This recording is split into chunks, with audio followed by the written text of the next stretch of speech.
Hi, my name is Silantro, and this is XIAOYU Q&A. So, with my latest community post, I asked there to make up with the delayed The Road of the Phoenix, which I sincerely apologize to ask me questions. Let's just start. So, the first question would be from javongoshay. I mostly play Mishima characters, and I feel like I approach XIAOYU too traditionally. Thanks for your content. Okay, that's kind of easy to actually answer. So now with the Mishimas, we have, let's say, Heihachi, we have Kazuya, we have Reina. They all have a different flow, but they have ingredients. Now, for example, they have Hell Sweeps, they have Axe Kicks, they have God Fists, and so on. You can actually master one of them, and then you won't have a hard time using the other two. Now, for XIAOYU, who doesn't have a Hell Sweep, or an axe kick or anything like that, that means that you can't play her as a Mishima. Now, since she has so many stances, you also can't play her like a generic Tekken character. She's a very, what I say is a flow type character, not a flow chart, that's different. She's more of a dancer. I always tell this, you dance with your enemy.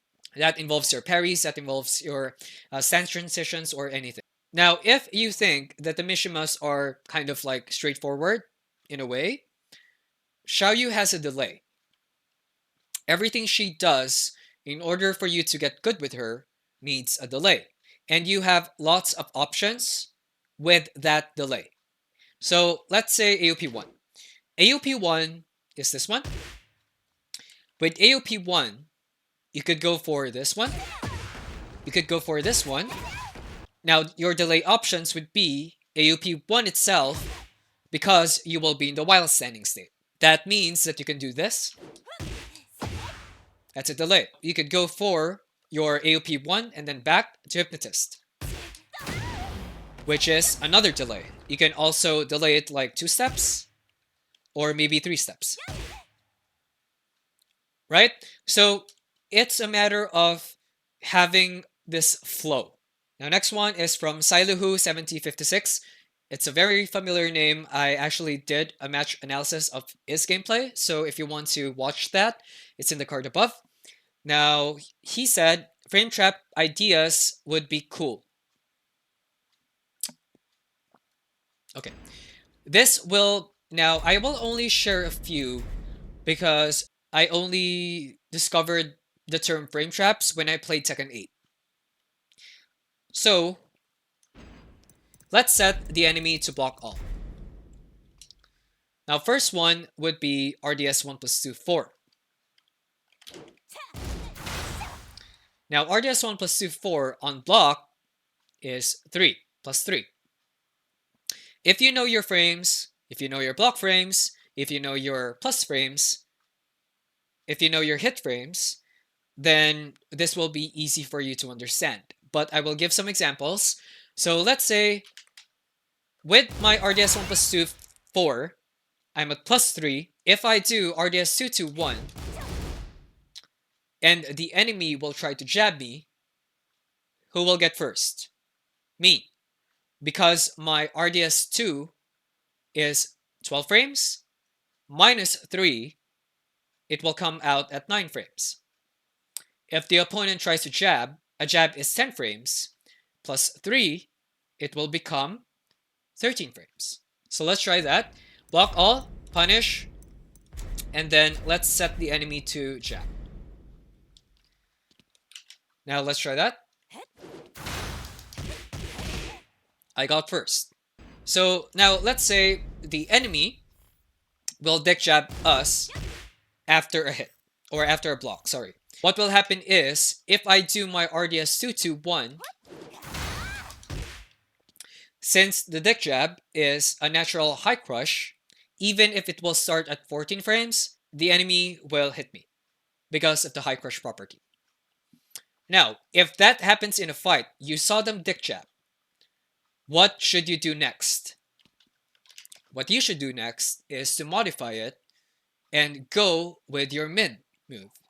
And our fastest mid move is RDS 4, which is a 13 frame start of move. Minus 3, because of the plus 3 advantage, it will become 10 frames. Right? So that's another idea. You can also do this with your B3. And now that's another frame trap for you. Now another one is your FF13. Now that's just minus 1. So whenever you do this, you could go for your F1 plus 2, which on hit will knock down the enemy. Why do I say F1 plus 2? Because it's a 12 frame move. It's fast. You could either go for a fast move like F1 plus 2 or even B4-1. But those are unsafe moves. B4-1 is minus 14 on block. F1 plus 2 is minus 16 on block. So if you want a safe frame trap for that will continue your plus frames, then you could go for your DF4, which is minus 4 on block. It has a bit of pushback, but on hit, it will give you plus 7. Right. It's safe, the enemy won't get knocked down, and you can continue the pressure. Now, I will share something on hit. Now, this one is RDS UF1 and then AOP 4. This is a natural combo, which means if the angle is good and if the distance is good, then after RDS UF1, you will have a plus 12 advantage. That means AOP 4 being a 12 frame move will actually be guaranteed. Now, how is this a frame trap? Plus 8. Think of it this way. RDS UF1 and then AOP 4 is a natural combo. That means AOP 4 will hit across the neutral guard and the holding back. So what will happen is... Oh, wait, I blocked it. I'm on neutral guard. It should not hit. Oh, I held back. Why did I get hit? Some of them don't know that it's a natural combo. So what will happen is they will tend to attack. But then you will have a plus 8. So if, for example, we will set that to punish, and then let's go with 2 or more hits, and then the punishment setting would be a jab. Now let's say we enter heat. We hit the enemy with RDS UF1 and then AOP 4, and then they will try to jab.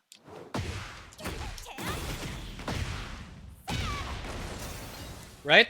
Your heat smash, which is a 15 frame startup move, will start at 8 frames. Now you can also do something like that. Or there you go. That much damage without a combo or a wall dealt good damage. So try to use that. Now, I still have lots of frame traps of my own, but I will only share those as a start. I'm a very risky type of player, so I don't want you to be that risky as much as possible. I want you to formulate your own. So that's why I always tell know your frames, know your plus frames, or anything like that. It's very important. Jean Ka My Jenkins 3970 or Jean Ka My Jenkins 3970. How do you know when you should try to duck something with AOP?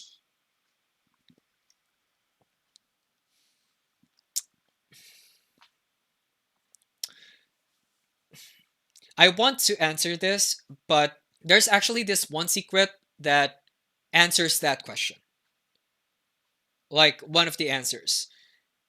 If I publicize that secret, then the XIAOYU community will be at danger. Sorry, I won't tell you the secret. I sometimes share it one-on-one, but call me selfish, whatever you want, but I'm protecting the character. If that gets publicized, then we will all be in danger. So, no.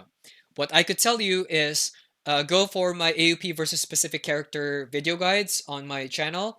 I'm still not done, but they are very helpful. So it will show you when to AOP with certain strings. Another one is to practice your side movement, which is sidestep, and then sidestep AOP. Why is that? Because AOP has a sidestep of its own. If you partner that with a sidestep, then you will have a very enhanced sidestep. So this is more of like a movement. It's muscle memory. That's all I can say about your question. So I'm sorry if I didn't answer that fully. So yeah. Next one is from Pepperoni1087. Now I want pizza. So his question or her question was, I always feel like I'm not being creative enough when I play XIAOYU. I want my goal in every fight is to make the enemy second guess themselves. Then I get clipped by a mid, or they just backdash away from me. Lol. Any tips on that? Now, whenever I read something like this, or whenever I hear something like this, there's always one answer that comes into my mind on why this happens. And that is, you are following a flowchart. Now, if this is your problem, here's what I can share to you. Let's say our starting poke is the F1, and you go to RDS. XIAOYU is a very stringy type of character, right? Now, let's say you go to RDS D3-4. If the enemy knows that it's a low high, then they will duck it. If you want them to second guess themselves, you have two options. One would be to delay the second hit, or you don't finish the string and you go to a move that allows you to go to another string or will give you a plus advantage. Now let's say DF1, D3, you can see the distance, right? So what are the pokes that will actually reach this distance? So let's try a bunch. So let's try with DB2. Gives us a plus, and then we will be in RDS. So let's try DF4. Didn't reach the enemy. Let's go with FF3. So you can continue being unpredictable by not finishing anything, or do a move that will give you a plus on hit. Now we could go for DF1, then D3, then you could go for your DB2. Now let's say you want RDS 1 plus 2. RDS 1 plus 2 has two extensions. RDS 1 plus 2, 1 plus 2, and RDS 1 plus 2, 4. So after that, if in order to be unpredictable, then you could go for a throw.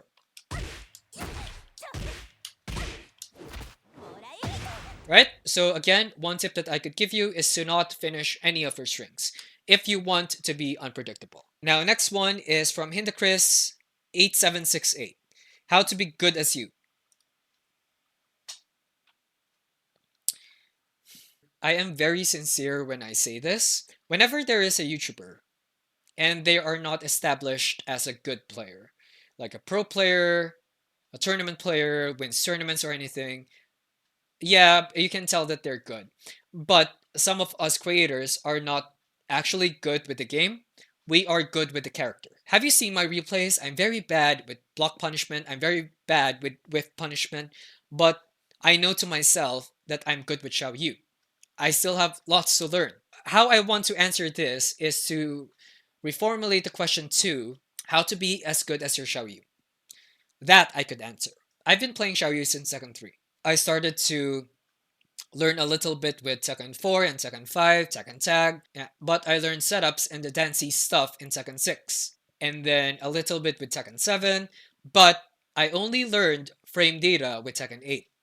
That means that I have so much experience with this character. I have played maybe like 100,000 games in Second 6 Bloodline Rebellion, and those were just ghost battles.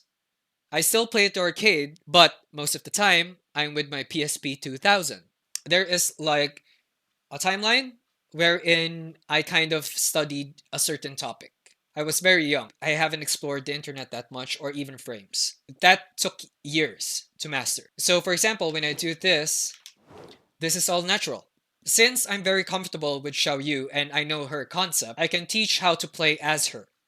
But I know to myself that I'm not a good player.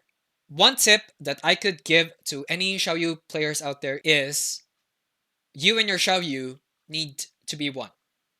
I know that sounds cheesy as hell, but you need to act like a XIAOYU, and XIAOYU needs to know what you are thinking. It all should flow natural with your playstyle. Okay? Now, think of it as if you're like inside the game and you are playing XIAOYU. After this, what should XIAOYU do? What should I do in real life? So the last question would be, that's good to hear, Sensei. Now the last question is from lightvideovideo. Okay, that's good to hear, Sensei. I don't. I'm very awkward hearing that, but okay, whatever you guys want. Can't wait to watch it. Also, some mid-stage Oki setups would be great. Most of the time, I would do hip after a knockdown, but sometimes it got a bit monotonous. I said this in the Road of the Phoenix, and I will tell it here again. I will not teach you setups. I could teach you setups when we are at Discord and we are going one on one, but I won't teach you setups. Why? I don't want you to rely on them. There are other creators that have setups, so visit those creators, but I'm not one of those. Now, what I could teach you right now is to formulate your own. Doing setups is either not finishing the move or finishing a move.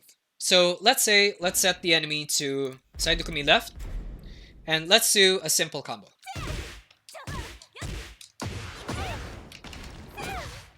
That situation. Lab it and see what you can do when your enemy side Ukumis. So let's try that. Record your status. What will you do there? That didn't hit. Now let's try to delay that. See, it's a matter of testing. It's a matter of what I could do. Let's say you want to go with F3 plus 4. And then let's say maybe you want to go Waning Moon. Right? Test out stuff. You could even go for a key charge if you want.